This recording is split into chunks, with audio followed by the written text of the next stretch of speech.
Hello, lovely people. How are you?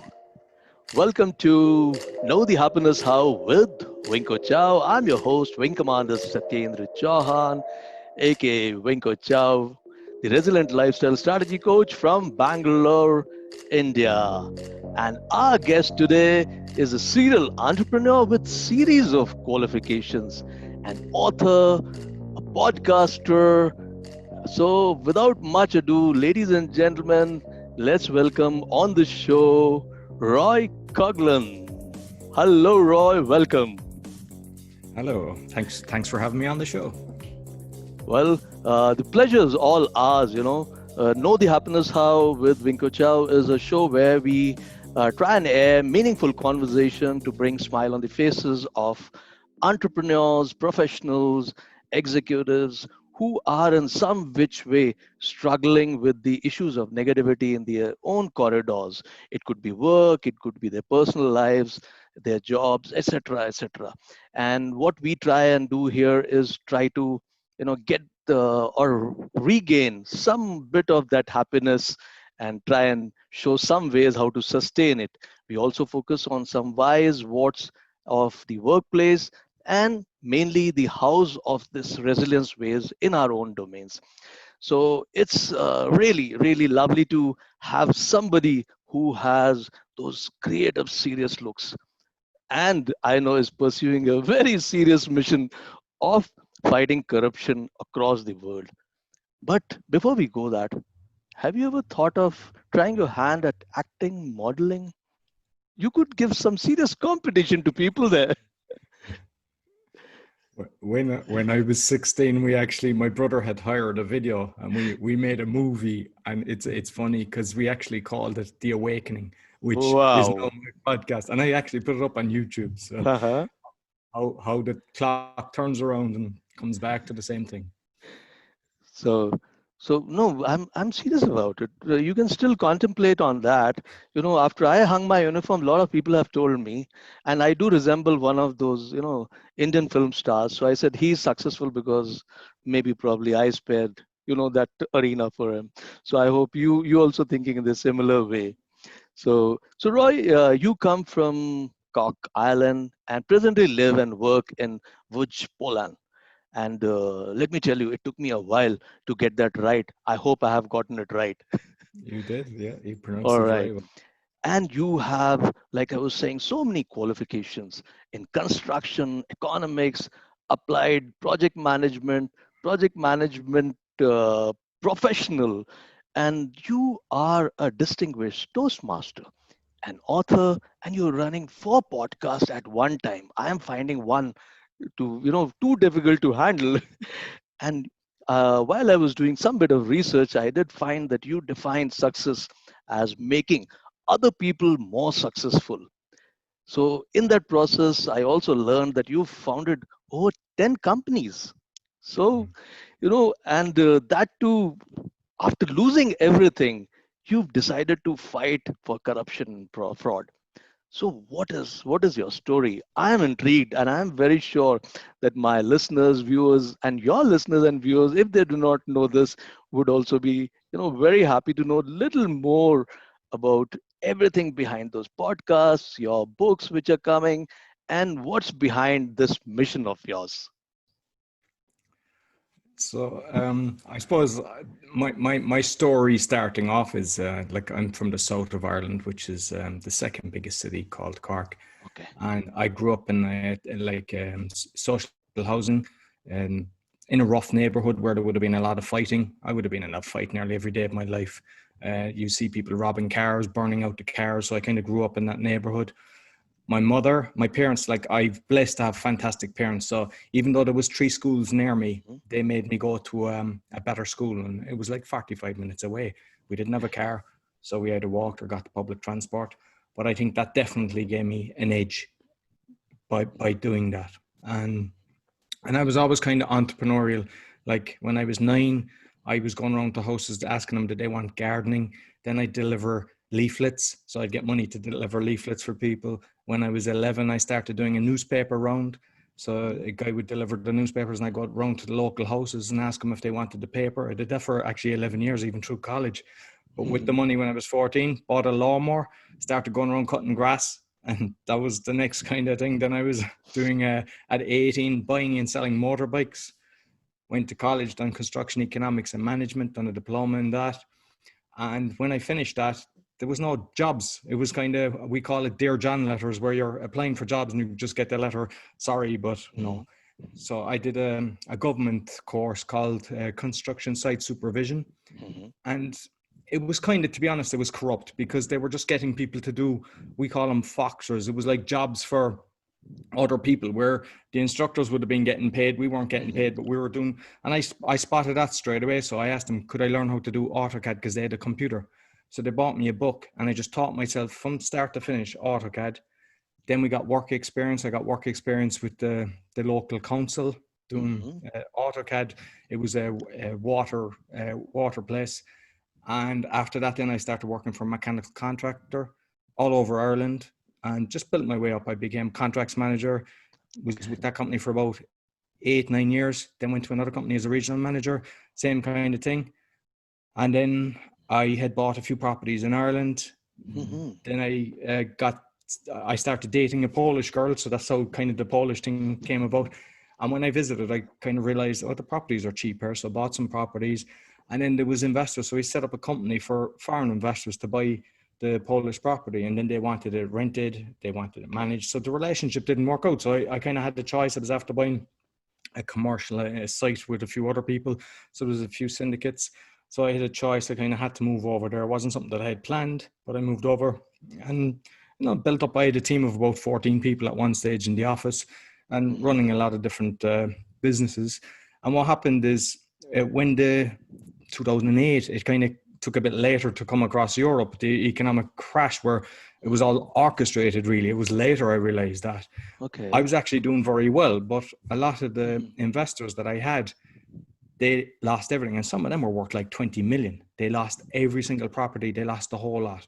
And I thought it was going to come right. I thought it was just a little hiccup in the economy, but it never came right. And then when everything came tumbling down, because I was the president of so many different companies, I was personally liable. And I didn't know that before, because normally with a limited liability company, you're not responsible. But in Poland, you were. So I was like, I went from going to looking at making maybe say 5 million euro to being minus 5 million euro that I was personally liable for. Yeah. So, it was like a big slap in the face because I didn't do anything wrong. I was always kind of ethical and just done everything right. And then all of a sudden I'm getting knocked. And like, I was looking at what was going on. We were selling properties, and a friend of mine, he was a professor and his wife was a solicitor, and they had 50% of the money and they couldn't get a mortgage. And I said, okay, this is something, like they were throwing money out prior to that and then just turn off the taps. So like I went through a lot of court cases. I was going to go bankrupt. I had all the documentation ready, and I just, at the last minute, I just decided no, because I felt like you're kind of tarred with that brush for the rest of your life. And I decided not to, and I just kind of fought my way through it, and there was, like, I realized the bailiffs were so corrupt, the courts were corrupt, the whole system was corrupt. And I was saying, what's going on here? And then I'd pay attention to other people in other countries, and I was saying, this is the exact same everywhere. And I'm looking at people all over the world, they've been working hard, and through no fault of their own, they're actually thrown out in the streets. And like, that's what kind of fueled me to, give me what I'm doing now. So I had went to an event 4 years ago, and it was called What's Your Quest, was kind of the theme. I remember sitting there, and there's probably 400 people there, and there was some people, like, they were doing amazing things. I was like, what am I doing in life? It was kind of, I'm chugging through life, but what am I doing to make a difference?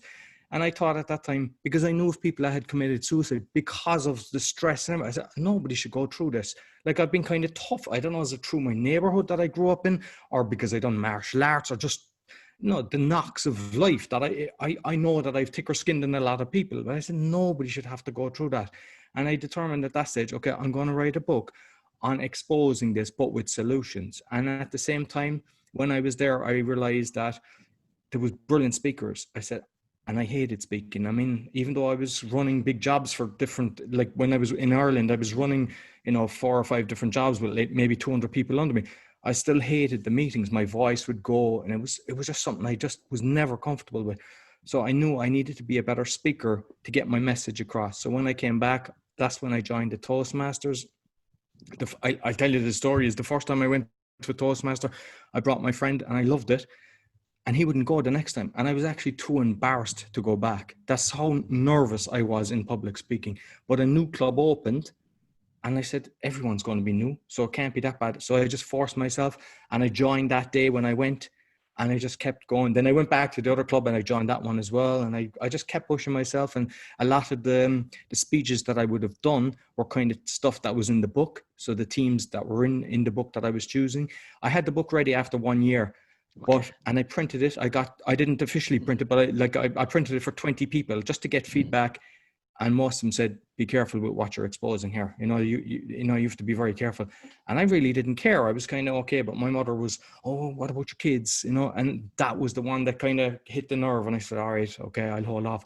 But I see now that what's going on in the world the last 6 months, I think a lot of more people have woken up with what's going on. They realize there's so much corruption. And I think now is the time to actually get it out there.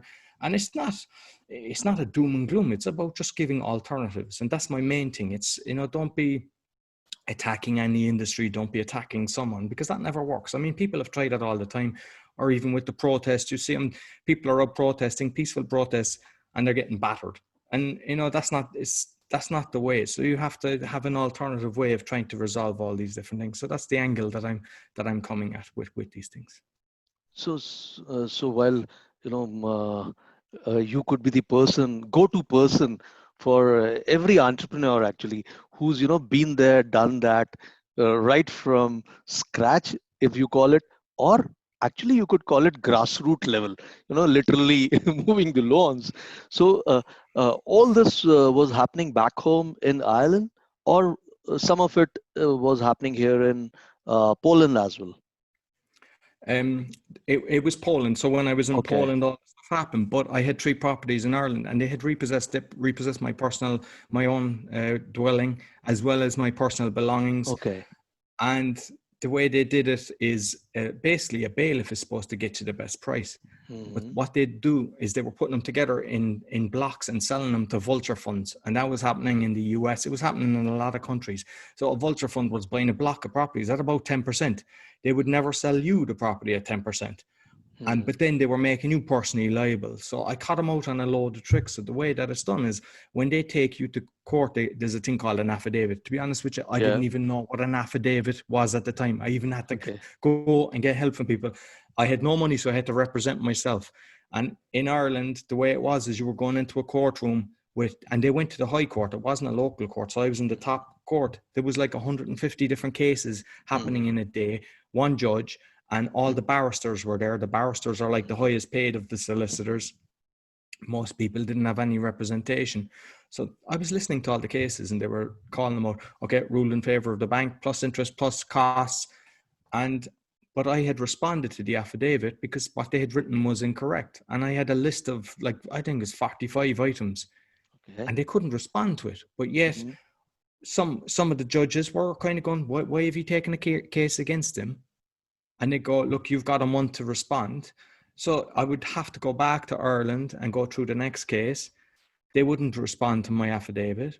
And then the next judge would be actually in their side. And I'd be struggling but near the end, I just word it in such a way. And they'd go, okay, yeah, you have to come back to the next stage. And at one stage, it took about 8 times I was going back and forth. And one judge said, why have you not responded to his affidavit? He's traveling, awarded me costs of €1,400 and said that there will be serious consequences if you don't respond within the next 3 weeks. So I was watching everything. They didn't respond. So the next time I went back, different judge. And I just knew the minute I was in the court that this guy was corrupt and was not, because there was one woman, she said that, we got KPMG to check the accounts. They'd overcharged us €15,000 in interest. And he goes, that's very bad. When was that? 3 years ago. Oh, you should have took it up with them then. Bang, ruled in favor of the banks, plus cost, plus interest. And they just, I got the solicitor started saying his case. They didn't really allow me to talk. The judge was attacking me the whole time, which is not how we should operate. And in the end, they rule in favor of the banks, but I won on the interest and I won on the cost because I said, look, this has gone on for a year. I've been trying to resolve this. So he said, fair enough. So he didn't award them costs. And it was like €65,000 for one of the properties. And the strange thing was, is I had a higher offer and they wouldn't accept it. So they sold my property at less and they were coming after me for the difference. If I appealed, which I was going to do, in some countries, the appeal is only the amount that you're trying to fight for, which in turn would have been 65. But in Ireland, it can open up again. So it would be 65 versus maybe 300 plus the additional new costs. So because there was 8 times that I was in court, you have 8 times by the barrister. So then you'd have plus. So you're talking maybe between 300 and $500,000 versus 65. So it wasn't worth taking a risk for that. So then I started investigating about going to the EU, that I take this case to the EU, because I knew from the documentation that I had that they were fraudulent. And I was told, no, you have to appeal it before you can actually submit it to the EU. So then I started investigating the EU, and that's not ethical either, the whole way that was set up. So, it just made me look at every single thing and question every thought I have in my head. Have I been conditioned to think this way? And just not afraid to, if I'm wrong, to actually change my thought process, because maybe if I was guided in a certain way in a belief system that I think this is the truth, and then later through my own or somebody guiding me in the right direction, it's okay to actually change your mind. And some people don't, they think that once their head is in a certain direction to stay that way, but it's okay to change your mind. Anyway, that reminds me that even, maybe someday I have a story to tell about cross-border corruption and corruption in very high and, so-called bigger organizations. So while you had come to near failure almost, it must have been very, very challenging. And so what was the system which was helping you cope up and letting you continue your fight, or that spirit which were never lowered? Like there was a few things. One, I started to meditate because I used to meditate before that. So there was a thing I came across, the 6-phase meditation process. And I definitely think that helped me a lot, because one is you're kind of giving thanks. The other is gratitude, because it's a case of, what you appreciate, you attract. Yes. And one of the ones that I think is probably the most powerful is forgiveness. So like there would be different people, whether you're dealing with a builder that's fraudulent or different systems, but to actually forgive them. And it's hard to do. It's not something like small little things. Yeah, you can forgive, but it's the one, because what happens is the memory of pain is poisoning us. We're thinking of it. If we're repeating the story, like I've got to a stage, no, it doesn't affect me. But there was a time, and I see it with some people as well, if they go through something where they've lost everything, or they, whether it's in a relationship or a business or anything, everybody, there's hiccups. You're going to get hiccups through life. But when you're telling the story, unless you are okay with it, the fact that you're repeating it the whole time, you're hearing that story all the time, and it's affecting your cells. It's affecting. So if it's that stage, don't start repeating the story. Start trying to change the topic, try to make it more upbeat. Just look at the things that you're actually grateful for, whether it's your children, whether it's the food that you had that day, just to be grateful for the things. But when you get over it, then it's okay to talk about it, because you can help people by kind of exposing what's going on. But don't let the repeating hurt you. Very true, very true. And that reminds me one of the famous adages which one of my friend uses, that is, everything that happens for certain reason, and maybe it's for some good. But I have added, the later part. While it happens, it really is not a pleasant feeling, and that is what when you said that forgiveness is easy to say, but when you're going through it, the pain that you're going through really doesn't, let you forget it so easily. And yes, at the end of the day, it's always better, because when you're doing that, it is working on your head and your mind first. So Exactly. how are things now? Are you a Polish citizen now, or How's No, it? no, Okay. I prefer my Irish passport because I don't need a visa if I'm going to the US and stuff like that. We kind of the Irish passport is. But Okay. to be honest, I'm not really. I don't. I'm not really into nationality and like I Right. believe in free borders. To be honest with you, because I can Okay. like if you're in Norway and Sweden, or Belgium and Holland, you can just walk across and you're 1 foot in one country, one in another. And then if I want to go to say to the Ukraine, you can be 12 hours in border control. Mhm. That's wrong. Like, I Yes. just So don't agree what I with. was actually intending to ask you was that now that you're doing a full-fledged business in Poland, so how easy or difficult it is to start a cross-border business, or maybe a business in some other countries, and where there are many challenges. Like I told you, one to uh, you know the spell out and pronounce LODZ as was a surprise to me. Coming from India, you know, it may sound when people listen to this, they might say, it may sound very silly, but that is the way it is.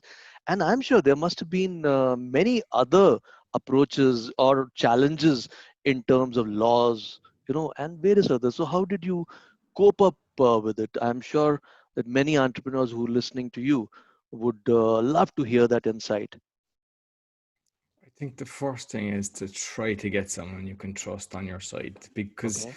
and don't make the assumption that the law is the same in the other countries because sometimes you just make assumption that this is how something happens. You need to investigate every single thing. So Hmm. depending on the business that you're doing, just look at the laws because you can't go along and say, oh, I didn't know that. That doesn't save you. You need to be aware of what you're getting into. So try to surround yourself with the right accountants and solicitors. And I mean, I've changed them umpteen times because Hmm. it's very hard to find a really good one. So, just try to see how they are as a person. That tends to give you an idea. If you see that they're a good person and even just look at their profile, how they are with their kids and stuff like that, that you're Hmm. seeing what they're like, that can give you an idea. They tend to be a better person. You have a better chance of getting a decent accountant and solicitor. And one, have them behind your back. If you can get someone you can trust to be in your corner, guiding you around. I mean, obviously the language barrier can be, if you're different language as well. So you need to get stuff translated sometimes. And if you've someone that's working for you that can translate it, it's going to be a lot cheaper than if you're, going to a sworn translator to get all the documentation done.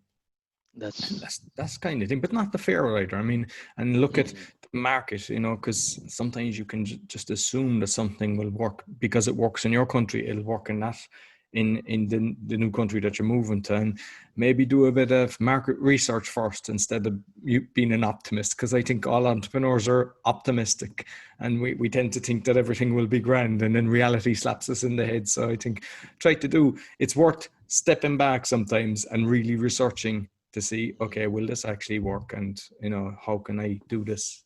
And then plow ahead. But don't fear it. That's incredible, and all those people who are listening and watching us would certainly, take this valuable information, if I may call it, because this, I'm sure, is not even available in the books until one fine day Roy decides to maybe launch a new business course, or maybe start a school where you can go and learn this, or maybe in one of his institutions. So that brings me to my next questions. What you do now through your podcast, through your Toadmaster site, is that you help businesses and startups kind of learn new business skills, and also learn the ways to avoid those pitfalls. And interestingly, that is through public speaking, like you said, and communication skills. So, what are the challenges that you see people are facing with respect to communications in establishing businesses and sustaining it? And how do you kind of address all this through your shows, or maybe Todd Master, if I may ask? Well, I think if you're going to have a business, like the first thing is, it's not just about being able to speak, because you can have people, they're brilliant. I won't say brilliant speakers, they're more competent speakers. Hmm. There's a difference. There's a difference of actually being able to connect with your audience. I mean, you'll see speakers all over the world, and you see even top, billionaires. Not all of them can actually speak properly and connect with the audience. So the first thing is to give value. I mean, anytime I'm doing a speech, Right. in the Toastmasters, it's never about me, me, me. And sometimes people go down the me phase. The best thing is like, how can I bring value to the audience? And Mm, also just connect with them at different levels, because some people like a bit of excitement and other people like to keep it calm. And if you can kind of wave in and out, you'll touch all of them, and people will remember. I mean, I've often had people come up to me, like they'd come to a meeting and 2 years later they come again. They hadn't been since, and they go, "Oh, I remember last time I was here, you were speaking about do, do, do, do, mm, do." And I'm amazed at that somebody actually, that 2 years, they actually remember what I had said. So like every time, make sure, and whether you're a CEO, not just talk about the company and everything, but trying to give the values, and not the values that people want to hear, but try to make it from the heart that you really want to do something, and share your message and how you're going to do it. I mean, if you're in it just for the money, yeah, I think people can see through that. But if you really want to make a difference in people's right. lives and the mission that you're doing, make sure you get that across, and just practice. Like Toastmasters is a very good organization for, improving your communication skills. Excellent, excellent. And that also, that small little in passe reference that you made of, people can see through what you're doing. And when your purpose or mission is larger, like I believe in energies. So it is, a lot of those energies which kind of lift you and put you in a bracket or a bandwidth where things start happening for you. So talking about entrepreneurs, businesses, I also, came across that you are very close to people's causes, and you do find people are struggling to pay their bills and kind of stuck in the rat race, and you are wanting to learn actually what is going wrong with the world and how can you kind of fix this broken system. So how do you attempt to do this through your podcast, or those, I know there are 4 podcasts that you run, so, and awakening I'm sure must be addressing all this. So how do you intend, and do you have a follow-up mechanism also, or you just generate the awareness with people, or do you have an organization which does follow up certain serious cases? So, like, I suppose the best way is kind of explain my whole 4 podcasts, how they came about, and what my Okay. whole mission is. The speaking podcast was the first one, Okay. because even though I had in my head, like I had that book, the Awakening, written 3 years ago, I knew it was probably too controversial to create a podcast on that. So the speaking podcast was the first one, and it's basically like they're all free. It's just to help people become better podcasters or better speakers. It's like I've 20 different nationalities plus around the world. There's something like 65 episodes up already, and it's amazing. But you would not, there's not one that's the same as the other. It's hard to believe, because if you're talking about speaking, you would think, there's not much. But every single person is different. All their stories are different. Every bit of advice, from coaching, from doing a workshop, from doing an event, and how to prepare a speech. So if you're really interested in developing, you can just go through all of them, and you'll get the tips and tricks, and just practice it, and it'll make you better. So the next one then was the meditation, because I I realized how good the meditation was for me. And I was listening to different meditation, and then they'd become either paid meditation or else they'd take it down. And, that used to annoy me. I was like, I'm really enjoying this. I listen to this daily, and then they just take it down. So because I'd access to a lot of people that do meditation, I said, I'm going to create this. And I asked people, look, will you send me your meditation? So I just do a quick intro. I'm cross promoting my other podcast. So that's what I'm getting out of it. But I'm really promoting the person as well, because some of them have events, and I know they're decent people. So I like to help people, promote them when I know that they're good and they're going to benefit, humanity. And I think I have 30 episodes of that, but I'll be putting up a lot more on that. And there's breath work and different forms of meditation, because some people go, oh, I don't have an hour to meditate. There's meditation there for a minute. You can meditate for 5 minutes. And there's different types. So what you'll find is you'll find one that you like, and you can just keep listening to that, as well as maybe when new ones come up, go, oh, I like this type as well, and just start investigating it. And if it makes you feel better, if it reduces the stress, because a lot of us have clutter in our head, and especially when you're going through struggles. I mean, that's what happened to me, because your head is doing 90 and you're going, how am I going to get out of this? And if you can calm the mind Then you get focus and you can control yourself, and then you can get. It's like time slows down when you start meditating. It's a strange thing, but like you mentioned there, how am I doing for? But I reckon like every morning I meditate, and I just decide, okay, I'm going to do this, and I feel time slows down when I'm meditating. Some people, I don't have time to meditate. That's when you need to meditate, because you can create time because if you're doing something and your head is going, what about this, what about this, you're not really productive. Whereas if your head is clear and you're doing something, you're present and you're doing it, and you get it done a Right, lot काम faster. कर दो. Yeah. So, that was the meditation one. The Polish one was, I wanted to improve my Polish, because I mean, I'm 13 years here. I've been trying to learn the language. I've listened to CDs, took different classes, and just I'm at a level I can have a conversation with somebody, but I'm not fluent. And I wanted to listen to a podcast, and the podcasts that were there were only in Polish, and I can't learn a language from just one, from the language without getting the English side of it. And the other is they were scripted. So with my ex-wife, I asked her, she's a teacher, will we create this podcast? And we've created the Learn Polish podcast. And same thing, it's free, but just we keep it fun. We keep, it's like 5 to 7 minutes. I leave in my mistakes, because I think that when you're learning a language, a lot of people, they beat themselves up thinking, oh, I can't pronounce this or this is. So when I struggle with a word, I leave it in. I don't edit it out. So people kind of see, okay, maybe I'm not the only one. Some people might think, why do I do that? But it's got a good following, and it's constantly growing. So that's where the Polish one, and the final one then was the Awakening, which is the one that I'm really passionate about, because I'm trying to get my message out. I'm trying to talk to different people about what's going on in the world, because I don't look at it just one country. I see it's everywhere. It's just replicated around the world, and I don't look at any nationality and not like any nationality, despite what different governments are throwing at people.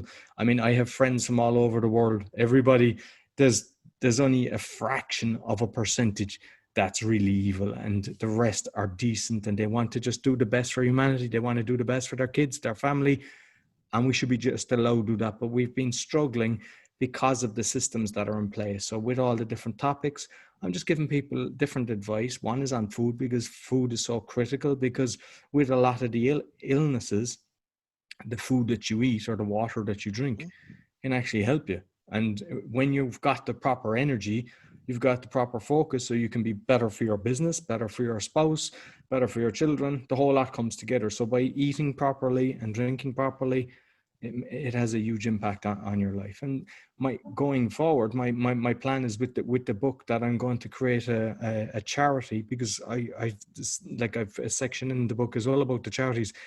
Okay. Like, there's a lot of charities. There's less than 1% of the money goes to the actual charity. It's all administration, flights, and all money for themselves, which is sad. So I plan to not take anything out of this. I plan that it's fully transparent, so that the money will actually be shown on what comes in and what it's been spent on.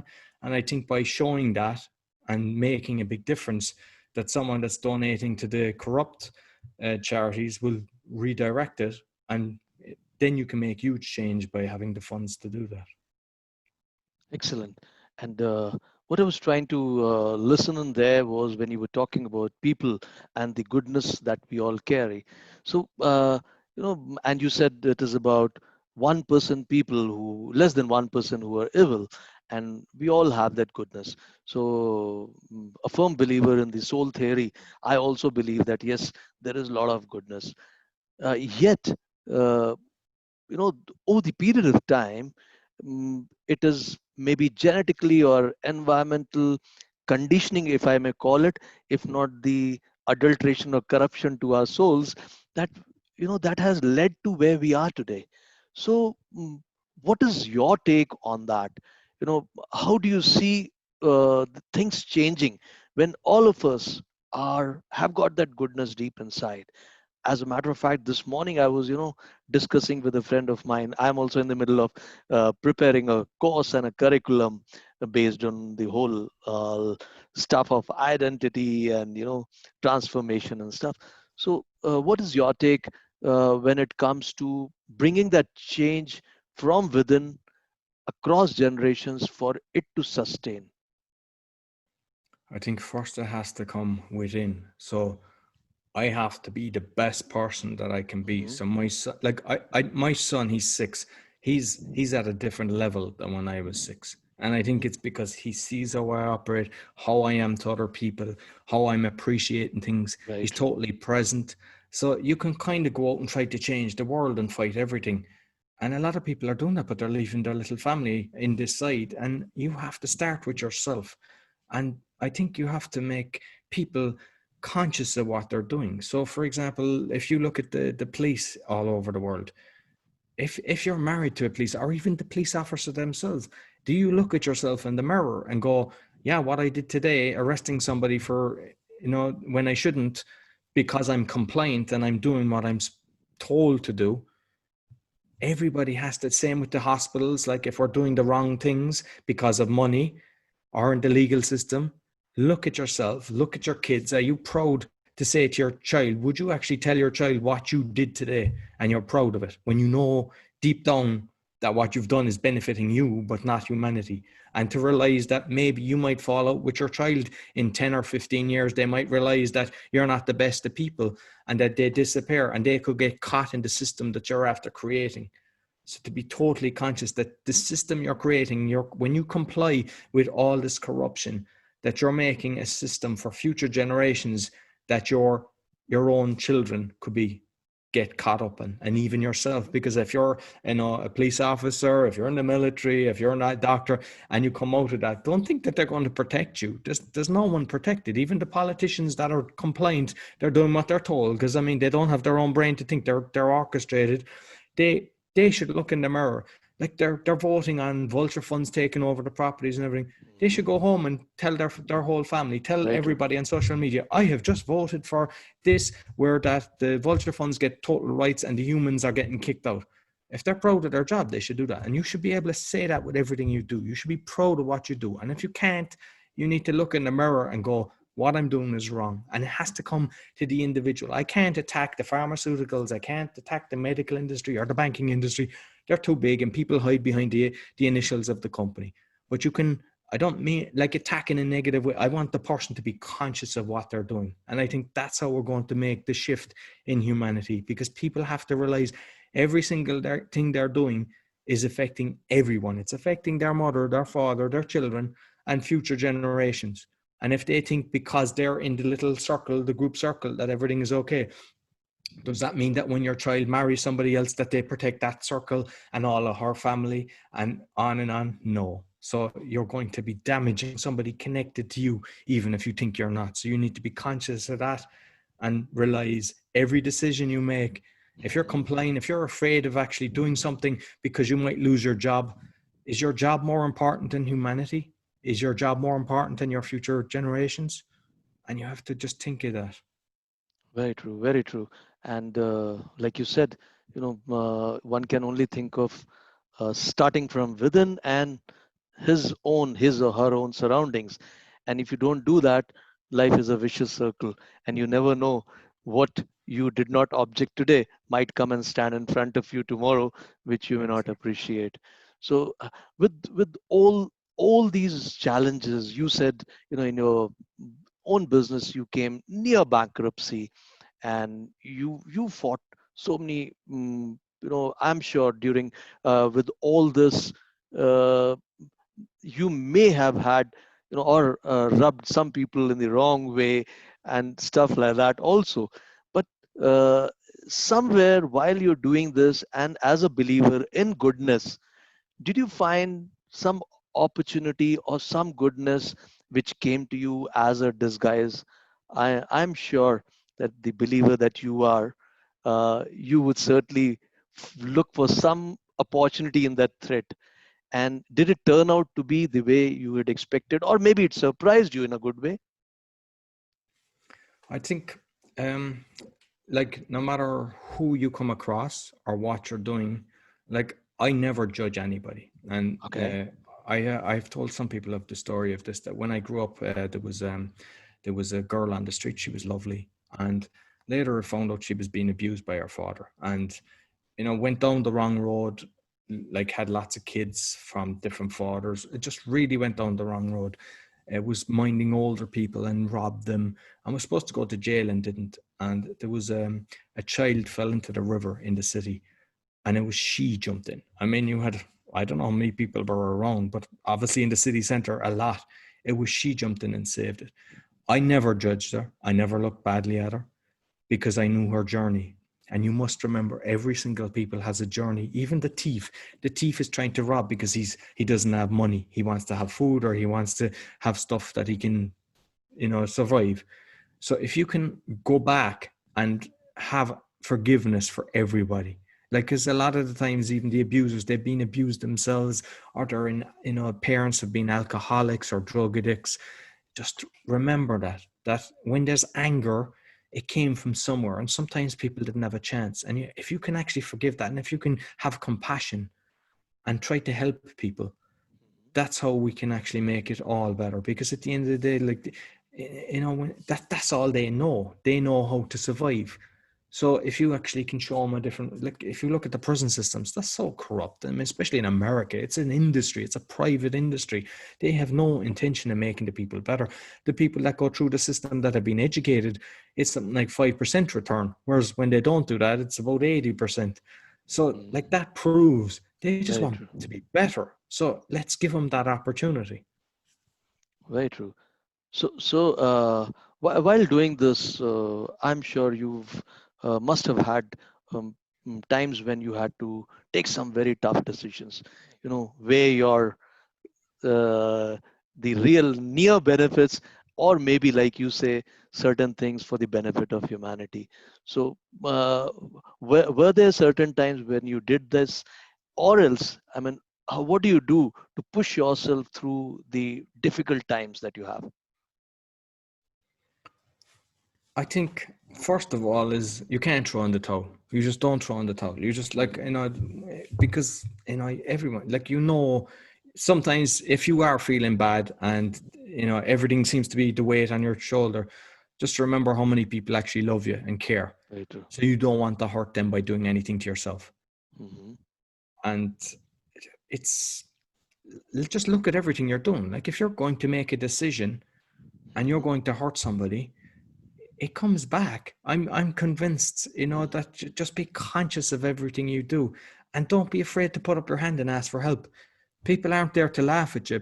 Most people, if you fall down, tell people, I'm after falling down, or my business, I'm after losing my biggest client, I'm in serious trouble. Don't be hiding it, trying to have pride. Put up your hand and go, I've just lost my biggest client, I really need your help. And there is enough people out there will actually try to help you and rise you up. So rather than trying to do sneaky things and try to do the best thing for your own self, I think you're conscious of what you've done. So no matter what you do, even if you think you can sleep at night, it's in there if you do something. So always try to do the right thing. And, don't be afraid to ask for help. Like, when we're babies, we walk along, we fall, we get up again. We keep doing it till, same with a bicycle. But people think that if you're in business, if you fail, you're a failure. No, you're not. That's life. You've learned how to not do it this way and just keep doing it. I mean, the success rate is like something like 4% after 10 years. So just be conscious of that, and just try to know as well when's the time to get out, instead of having the optimistic attitude. Oh, it'll come right. If you see something, go, okay, now it's time, before it gets too late. Right, I've just, maybe your revenue is halved. Okay, I can see that this industry Hmm. has gone down, or a competitor is able to do it a lot cheaper. Then reevaluate what you're doing so that you can actually, open another business before it's too late, instead of thinking, yeah, I'll be able to manage this. That is truly an advice, or maybe a tip there for a lot of people who are listening and watching us. And now, while while I'm looking at you and the little interaction and the discussions that we've had, uh, you come out as a person who really means business, and you've said your life has been a learning experience all the while. And looking at you, never ever comes to my mind that you could ever do something which was silly or wrong or hurtful and stuff like that. But have there been darker times when you've thought, oh shit, what am I doing here? And why am I doing this? Have there been times like that? I think there was times of like, for example, when I grew up, my mother used to say, don't be hanging around with this person, don't be hanging around with that. Okay. And I used to be trying to fight her. For some reason, she just had an ability of knowing. And, there was people, they became either alcoholics, one died of drugs, another guy went to prison. So the people she was keeping me away from, she was dead right. And the same happened with some of the business partners that I had. Okay. She's like, nah, I don't get him. And my head got in the way, and I was like, no, he's grand. I know him for a few years. And each time, they didn't bring to the table what they were saying they were going to bring, and them companies Mhm. didn't work out. And if I had listened to my mother, because she has an ability of actually, you know, Yeah, that judging a yeah. character, she can see something that I don't. And what I've said to people now is, when you see me either in a business or in a relationship, tell me, you're not hurting my feelings, you're not hurting my ego, you're actually helping me. Don't think that wait till it's done, because a lot of people come up to you afterwards. I never liked that guy. And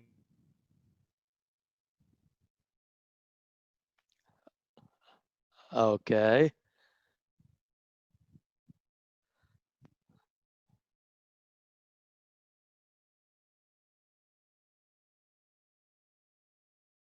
your sound is gone there. All right. Okay. No, no, You're my back. my internet is having some issues. I think it's gotten back. Anyways, I missed you for about 15 seconds or so.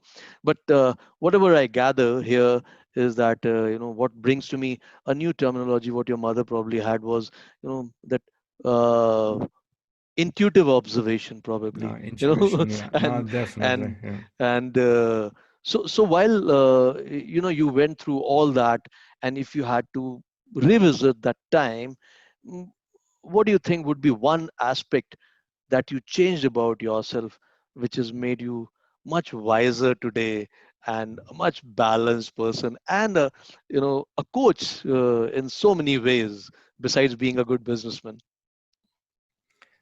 I like, because some people would say if you could go back and do make changes, I think the journey defines who we are. Okay. All these slaps that we get on the road, Hmm. they make us who we are. And I don't know, is it laid out? It's hard to know actually how life works, but it seems Hmm. that you go through all these hurdles that give you the strength to create. The one thing that I would say, because if people ask if you could go back, what you do differently, it would be joining Toastmasters earlier.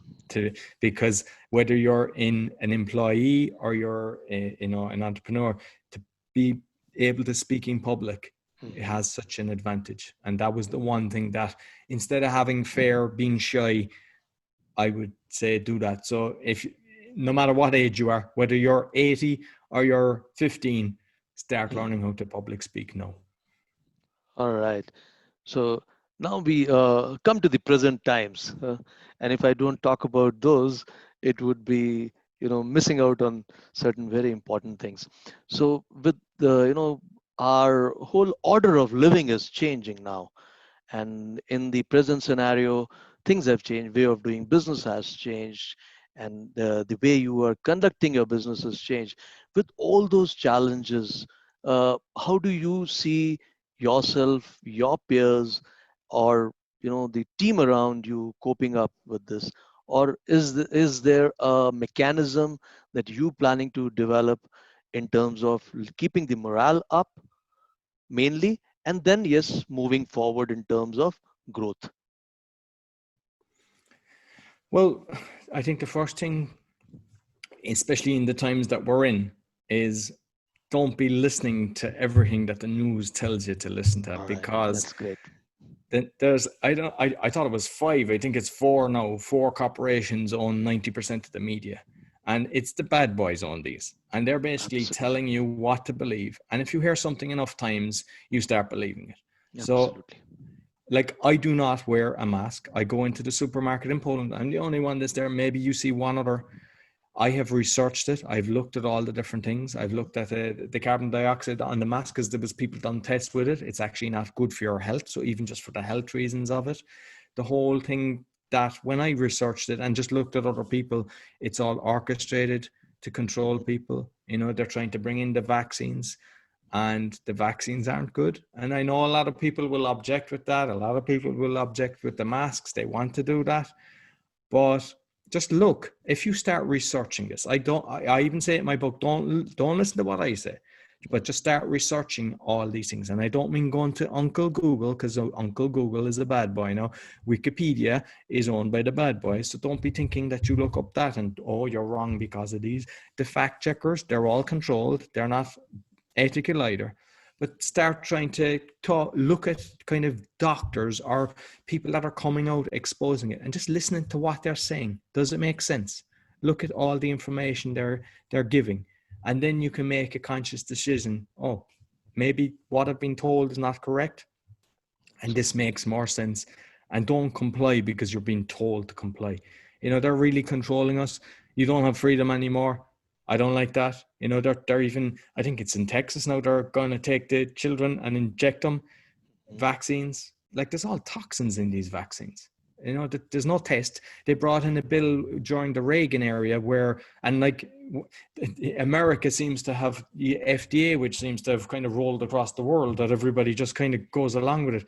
But the FDA is funded by the pharmaceutical industry. Absolutely. So that's a conflict of interest straight away. Absolutely. So if you think you're being protected by that, you're wrong. And just start researching this. Look at there's some decent people out there exposing all of this. And the only way that we can make changes is that if we all come together and go, no more, no more. This is wrong. There's like a lot of people with the businesses you're talking about, like loads of businesses have gone under, and there's going to be way worse than, they're telling us about the infection. Like, they're telling us that they can test for the infection. Every research that I've looked at, there's no proper test to check for it. Mm-hmm. So that straight away, they determine how many people they want to show when they say, okay, now we've got a lot more, because they want to do loads of testing across the world. By doing loads of testing with the wrong test, they're going to say there's so many more people have this disease, and then create more fear, make more lockdowns, make more things. But the reality is, who's going to suffer? All the small businesses. They're going to shut. They can't survive.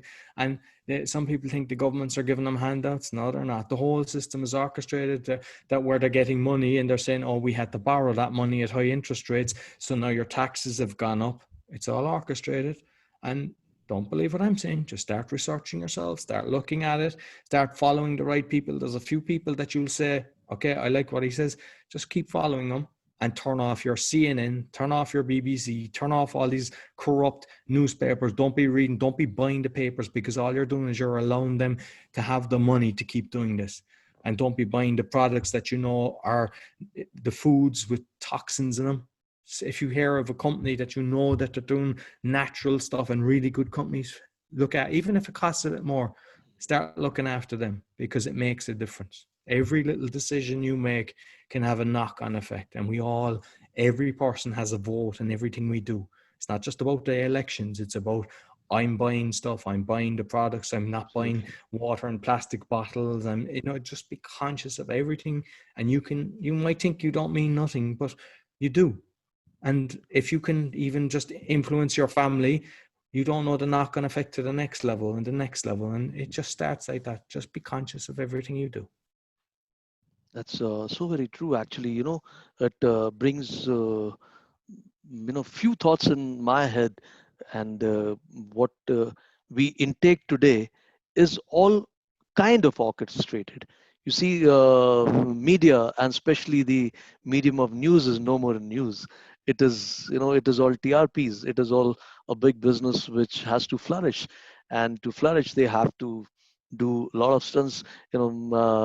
I wouldn't want to name the channels around here, but yes, you hardly find any. There are I think barely one odd channels which are really there. So like you said, we need to do our own research, we need to find our own things, and it's everywhere, whether what you're eating, how you looking at life, how you whatever you're intaking or consuming, you have to use your own wisdom. And I'm very sure that if we become little more aware, and we are mindful of these things, I'm very sure that each of our votes certainly counts, like you say. Well, a lot of serious stuff around here. And now, coming to that lovely backdrop of yours. So, looking at that, sea waves and that breeze there, what is your typical day like? Well, And don't first, give me I a don't. serious answer. Like that's the thing as well that I say to people is, even with what's going on, look, make sure that don't be kind of going down the rabbit hole with these things if they're depressing you. It's good to have knowledge. Knowledge is Yeah. power. But also not to be in a circle that's all you're talking about. Look at the comedies, watch comedies, go out in nature. It'll raise your Absolutely. spirits. Like for me, I don't set an alarm. The only day I set an alarm, and I do it just in case, is I have I set up a Toastmaster club that we meet at 7 in the morning, Mhm. but I normally wake up between 6 and 7 anyway, so I don't really need it. But just in case I set that, I wake up when my body wakes up. And like today, I know I do 10 minutes on my trampoline, I do some exercise, I do an infrared sauna. Then, I go out, make my breakfast. When it's sunny, I go out in the garden, bare feet, grow myself, just get all the nature as much as I can, enjoy the butterflies flying by, listening to the birds singing, and just be present and try to get some reading in. Do things you love. Don't, like, I think especially when an entrepreneur, I mean, I have done that. I've worked so hard that you forget about life. And the reality is, when you start, if you enjoy reading, whether it's biography or just something fictional that you enjoy, but when you do things you enjoy, it gives you more energy, and you kind of appreciate the day. So just like, do the things that you love, and make a list. I believe when you make a list of what you want to do in the day, you have a better chance of doing it. I mean, I don't do it all the time, but I know that when I even put down my timing of the list, that I become even way more productive. So I say, I'm going to do this at this time, this time, this time. But even not to do that, just if you make a list, you have a better chance of getting through it. What I say to some people, because sometimes people would have a big list and they get overwhelmed by the Mhm. list, and then you start procrastinating. What I do in that situation is, okay, look through your list, pick out 3 things, turn your list around, just have them 3 things, get them 3 things done, then do the next 3. And there's another swing on that as well, is instead of having your to-do list, write your what I've done list. I mean, we know Great. what we need to do. So then you can have a blank sheet and just go, okay, what I've done. And then instead of knocking yourself, because sometimes you could have a full page of things you want to do and you're highlighting them out. And, yeah, when you have a full page highlighted, you go, yes, that was a great day. But if you've half it done, and it might be really productive, you're knocking yourself, you're beating yourself up. So if you start having a sheet of what I have done instead of what I've, you look at that and you feel good. And, even there, like, I mean, not just me, but people I know, you're not going to be fully productive. There's days that I'm like a sausage. It just don't get much done. It is what it is. I think it's your body saying, chill. Not to be going, I have to be productive, productive, productive. There's times you don't. There's times you can take 1 or 2 days off and just kind of, they are what they are. Maybe it's a reading day. Maybe it's just a kind of, and then there's other days you can do 12 hours or more, but make sure what you're doing, be there. So if you're playing with your children, don't be thinking of your job, be playing with your children. When you're with your spouse, be with your spouse, and just be present. And then you'll be more efficient and you'll enjoy life. Like, don't live to, do things that, in 5 years, I'll be able to buy this house, I'll have that card, and then I'll be happy. No, be happy today, be happy now. Everything you're doing, be happy now. It's not about things. That's the one thing I've learned. The less I have, the better I feel. When I get rid of stuff, when I move, the less things I have, the freer I am. So don't think it's about we've been conditioned into that commercialism, buy this, buy that, have this watch, have this house. No, the reality is, what's the thing that makes you happiest? When you're in nature, if you're on the beach, if you're with your friends, if you're with your family. A lot of them don't cost you money. So, just try to remember that it's a journey, not a destination. Excellent, excellent. And while you were saying this, two things that come to my mind is, and the logic is there, that instead of quantity, look at quality that you're doing. And also, the other aspect would be of, mm, feeling that happiness, or like you said, if you love doing that, and if you're being mindful of it and not looking at future, be in the moment and enjoy the moment. Well, that's an excellent thing. And what we kind of tune here is that I too can afford to not set an alarm. So I actually look at the previous day to go on sleep on time, to wake up pretty early, and I rise very early. It's about 4:35 in the morning. So That's really, small little tips, and actually it's a big list. I would replay it and list it down, and an excellent one. So all those people who are overwhelming themselves must understand that what you need to have is, what you've done list instead of a long list of what you have to do. So with all this, what is that, maybe three things, or zeroing out to one thing which gives you a satisfaction at the end of the day? I don't know. I just make sure that it's combination. Like I feel Live in good the when I do a moment. bit of exercise. I feel, I make sure that I try to eat as healthy as I can. When I'm reading, I just love reading, and I try to do at least a chapter, that daily. So I feel good when I do that, and I obviously enjoy doing the podcasting. So when I'm recording the podcasting, putting them up, it's like I don't. Okay. I think I did that years ago, where you're kind of kicking yourself for thinking you weren't productive, and just being happy. Just go through it and sleep well, and all is good. And what I've underlined here is, while you were answering the previous one, was trampoline. You know, I was trying to imagine you jumping up and down on a trampoline. Well, I would want to do that. I seriously haven't done it. Maybe now, or if it is not too late on my back, probably I would try and do that. But it's a mini trampoline, so it's a Okay. small one. You can buy one for the house. Yeah, yeah. When you jump, it's weird. Like you feel your whole body, your pecs, your stomach, your legs, your arms, your whole cells Wow. are vibrating. So Yeah, yeah. it's just 10 minutes. So I put on Great. good music. I put on music I love, and I just jump away and I set the timer. And yeah, it Yeah, feels yeah. good. So, I mean, like I was telling somebody, if you don't have anything much to do, just start jumping on the spot. That lifts you. Jumping on the spot itself gives you a lot of bubble of energy. And No, exactly. I've asked you what is a typical day like and what gives you satisfaction. And so I don't think after these two questions I need to ask you, how do you chill out?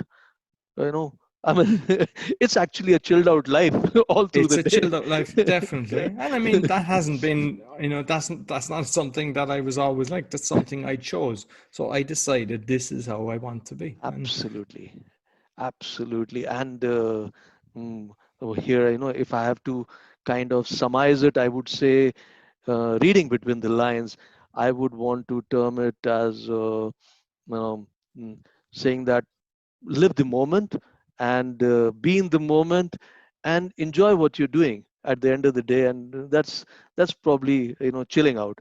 But still, now, having covered a lot of ground, and a lot of years have gone by, you've moved places. If I had to ask you to list three of your achievements in terms of personal, professional, what would they be? well, I think being a father is obviously number one. I mean, I love being a father, so that's Excellent. and Wow. I suppose being a son as well, because I have a fantastic relationship. Even though they're in Ireland, I make sure I go on, Messenger, where we're seeing each other a few times a week and just having a close connection. I mean, I'm not sure. Like, I think going forward, it's giving value. That I know that by having podcasts, but they're free, because you can have paid ones. I know that, because there's no limit. Because, like, I know that when I went to college, it was actually free, but then they started bringing up that now you have to pay so much. And you look in the States, and people, it costs so much to go through college. Plus, you can't, even if you declare bankruptcy in the States, you can't write off your student debt. So that you're basically in debt for the rest of your life if you don't have the rich parents, which is so wrong. I don't think people should have to pay to go to college. So why should it determine that I have an opportunity to go to college because parents were rich and somebody that's poor is not? That shouldn't be the situation. I think everybody has the opportunity of going to school, and that it should, and university, if they want to. Excellent. And so this is, what I'm thinking at this moment. You said uh, this is something which is, very unique. An achievement is being a father. So, and as I'm trying to understand that, when we say we want to rate our achievement, probably we would have some measure to say, okay, this is an achievement. You are accomplishing a lot of things, during your lifetime. But when you say achievement, so you certainly have some measure. I really don't know how do I quantify that. So what is that? Uh, that probably those attributes or that quality that you would want to say is which quantifies being a father as an achievement. I think, like, I know that my parents, they gave me so much that to make me better than them, and I think that they have done better, and I think that's the level that you want to do. If you can up level, so Okay. like even now, my son is 6. I teach him magic, and the reason that I'm Wow. doing the magic is to make him like he can pick up my camera and go around and walk around and talk away, or he'll say, "Okay, recording." He's comfortable on the camera already, and he can speak and do his magic. He like that's a gift because I know that it took me so long. So to be able to public speak and also just be good, I make sure that he's like, that he's appreciating things, he's thankful of stuff, he's aware of what's going on. And I think like he's at a different level than I was. And I think that's if you can plant the seed that your children are better than you, that Absolutely. you're going in the right direction. Excellent, excellent. And as such, technologically and genetically, they are improved generation as such. But that's lovely. That makes me think that tomorrow, if somebody poses me this question, would I be able to answer it in the similar way? But you've given me something to, ponder over as to this also can be an achievement, and that's a lovely one. So while you are really trying to be that father with that feeling of being an achievement, I mean having an achievement there, do you have somebody who you look up to, or while growing you were looking up to, or an a father figure or an idol which you probably emulated while you were covering this journey, or it may be still there's much to come and unfold. Mm. Well, definitely my parents, because they were Okay. so straight and we always had good humor. So parents, without a doubt, I look up to because I just see how good they are to other people. It was never for their interest to, help people. So I've got that definitely from my parents. If I look at some of the people around, and I tell people to kind of maybe take a step back to who their idols are, because sometimes you might have say, oh, I'd like to be like Elon Musk, or I'd like to be this person, that person. Some of these people are doing 100 hours a week and they have a bunch of kids. Like, where are they spending their time with their family? Is it all about that I'm a billionaire? For me, I wouldn't swap my life for his life. So just, look at the idols. Are they really idols, or is it just that you're looking at their bank account and, are they actually giving true value? So just because there's a lot, like if I encourage anyone to look at, like, Jim Rohn is somebody that I would, like some of his books, I think he's very good, just the way that he's wording. And, you could see from when he's talking, it was about health and it was about his family. It was very important to him. And to me, I appreciate that when you see somebody that their values as well as doing the business, but instead of just having the focus on work 100 hours, because you see a lot of these gurus and influencers, they're going, oh, you must work 100 hours, you must work 100 hours. Why? Who wants to be the richest man in the graveyard? I'd rather be the happiest man in the graveyard. And that reminds me that in your previous interview somewhere, you said among the podcasters, you have somebody who you would want to have you on your show. So I would want you to tell us about that. I'm talking about Eric. Eric Uh, Eric would Edmeades. admire. Yeah, yeah. Yeah. No, so he was on my the speaking podcast show, Okay. and um, because he was one of the guys that when I went to this event that I was in awe of, like just how he spoke, how he connected, and then he done some workshops of like 5 hours showing you how to connect to the different type of audience, how to not be too expressive. He even had us have our hands by our side, and that if you were moving your hand, the person opposite you would tap you on the hand to stop moving your hand so that you could get Okay. your message across without using your hands. Okay. And like I had a lovely interview with him, and that was good. And one Okay. recently on the Awakening was David Icke as well, because he's Okay. exposing a lot of the corruption. And like what I loved is that I wanted to ask different questions that typically people aren't asking. I was asking about Julian Assange, who's the journalist that's been locked up. And a load of people don't know who he is, but he created WikiLeaks. In other words, he Yeah, I exposed know. all the corruption. He Mm, was being a fantastic absolutely. journalist. Mm, And now he's like a criminal. They have him locked up in solitary confinement. When he was in the court, he was in a glass container as if he was like Hannibal Lecter. It is just showing exactly. how corrupt the system is. And the reason that I asked him is I just wanted his opinion, and I was glad of his answer. He was basically kind of saying that how journalism has been crushed, or they did it intentionally to scare people. And then I just asked about different things about the climate, and because that's another one. I mean, we're all kind of scared into climate change. I had, like, the first time I heard about a different climate was Dan Penna was on London Okay. Real Show, and he had said that he was in the North Pole and the South Pole. And he said the scientists are laughing because seemingly they can dig boreholes and they can check the temperature. So that was my first kind of, okay, this sounds interesting. And then I started investigating it further. And then there was a guy, a meteorologist, was on in the Senate, and he was showing all the figures, all the facts. He had worked like 50 years in it. He said they're all being doctored by NASA and all the other thing. And so all the senators were kind of in shock. You could see there was a few of them trying to attack him, but the guy stood his ground. He knew more. And I said straight away, okay, I can see this. And I just read recently as well, they're telling us about the polar bears, and they show us the picture of the polar bear starving. The reality is the polar bear population is increasing, and everything they're showing us is all a lie. And they're trying to make, like, what is this thing with this climate change? It was global cooling, then it was global heating, and Mm-hmm. then it's climate change. It's Mm-hmm. all a tax. Why? Let's have carbon tax. Let's do this. So Mm-hmm. it's all a farce. For who? Okay. Who? The people become slaves to fall into this. And we just need to be, knowledge is power. I just keep saying, just learn. Don't believe anything anyone says. Just start researching it and keep researching till you are conclusive.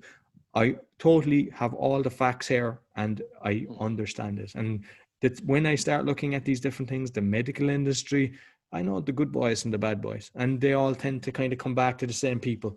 So when you do start investigating all these things, then there's no point in thinking, oh, this guy is connected to this company. He must be good in that one when he's bad in the other five. You don't need to do that.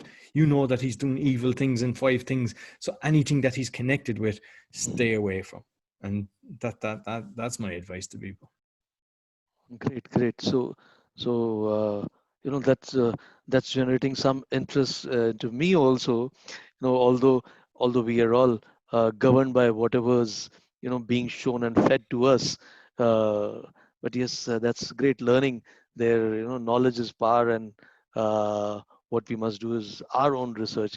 But besides that, if there was, looking back in your life, and still there's a lot to come, like I keep saying, we are all men in progress.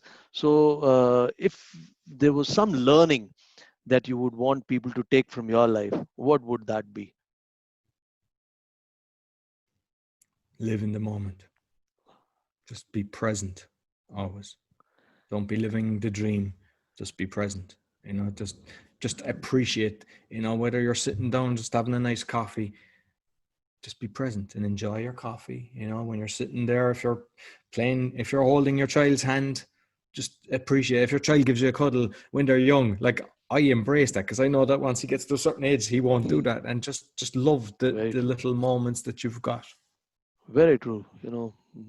Be in the moment, live the moment, be mindful, be aware, and those are the things probably we all uh, in our own ways kind of mm, give a second rating, or give a back seat there. That reminds me one of the Indian movies which was not a great hit, but yes, I have always loved to go back, because being in the defense forces, I've had times where towards the end of fag end of my career, I had to live away from family for to facilitate certain schooling, college, and stuff like that.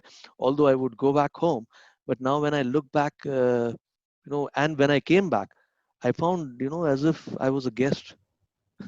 I got that feeling when I came back. I found that, maybe we've had some distance, which is, kind of crept in slowly. So what you said is enjoy each moment with your family, folks, children, and everyone. So it was lovely having you, Roy, and wish I could go on and on, but the clock is ticking. And so if people have to find you, I know they could easily Google you out, but still, if you want to tell them where do they find you, and we will certainly put it out when we put out this show. So would you like to, Yeah, talk I to your suppose the best one, listeners? all four podcasts can be found on Great, roycoughlan.com, great. and that's All where right. they'll find me. So, folks, that's all from here. And while life has kind of taken a full circle for Roy, where he was shooting to become a star when he was 16, to now becoming a star in the awakening in a different and his own way. And I think better than that, what he must have thought he was when he was 16. So, what there are so many great learnings. What I have, I'm sure you've had yours, and we were able to provide some value to your meaningful time. And we could make this conversation meaningful, yet kept it interesting. So, until we meet you again in our next episode, it's Roy Coughlan from Woods, Poland, and me, Wing Commander Satyendra Chauhan from Bangalore, India, from the show Know Your Happiness How with Winko Chow, saying bye bye, take care, and do keep safe.